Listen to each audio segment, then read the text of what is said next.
지난 한 해를 뜨겁게 달궜던 우파 최고의 스트릿크루 한 팀을 가려내기 위해 8개의 여자 댄스 크루들의 대결이 펼쳐졌습니다. 그중 라치카의 수장 가비, 남다른 패션 감각과 마치 이의 본체일 것 같은 성격을 가진 가비의 춤 실력은 가히 천상계라고 할 수 있는데요.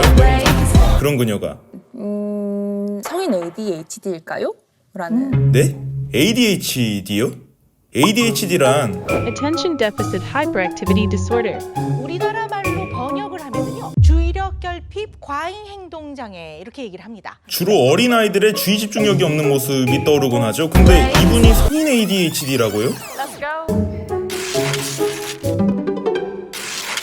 ADHD는 뇌에서 노르에피네프린과 도파민의 전달이 저해되면서 생기는 질병으로 이 두 가지 물질은 뇌에서 집중을 하고 생각을 억제하는 능력을 가진 아이들입니다.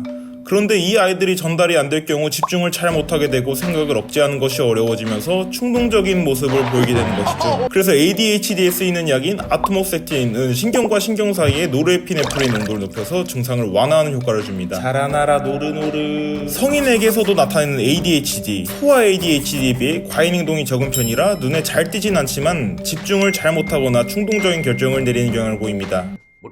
성인 ADHD 증상 중에는 의자에 오래 앉아있기 힘들다, 하나의 일을 시작하려고 하는 것을 어려워한다, 결정장애를 겪는 일이 많다, 말이 많다는 소리를 자주 듣는다, 유명 식당, 장소에서 웨이팅을 기다리는 것이 힘들다 등이 있죠. 그렇다면 성인 ADHD가 어릴 때와 연관이 있을까요? 반대로 유아기 때 ADHD 증상이 어른까지 갈까요? 미국에서 평균 8세의 ADHD 진단을 받은 453명의 아동을 대상으로 연구를 진행했습니다. Much later. 17년 후 453명의 아이들이 25세가 되었을 때 찾아가 문을 두들겨 본 결과 50에서 60%의 아이들이 성인 ADHD로 이어지는 충격적인 결과가 있었는데요.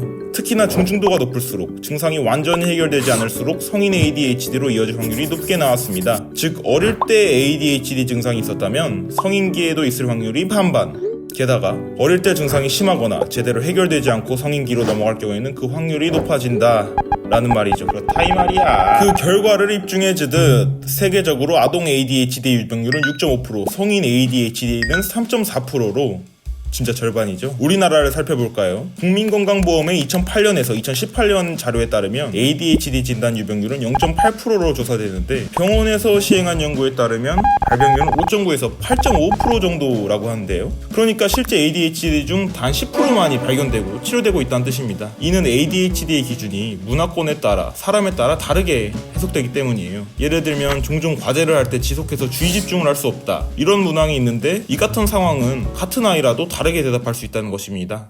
가비의 성인 ADHD에 대한 내용이 이슈가 되었던 것은 가비가 전혀 그런 증상이 있을 것 같지 않아서도 있지만 무엇보다 사회적으로 성인 ADHD의 존재를 사람들이 잘 알지 못했고 가비에서 나타나는 증상과 비슷한 증상을 겪는 젊은 사람들이 이를 공감했기 때문인데요. 급변하는 사회와 빠르게 오고 가는 정보 속에서 그 속도에 맞추어 가느라 우리의 몸과 뇌는 잔뜩 지친 걸지도 모르겠습니다. 지금까지 닥터아이였습니다. 궁금한 내용이 있으면 댓글로 알려주세요.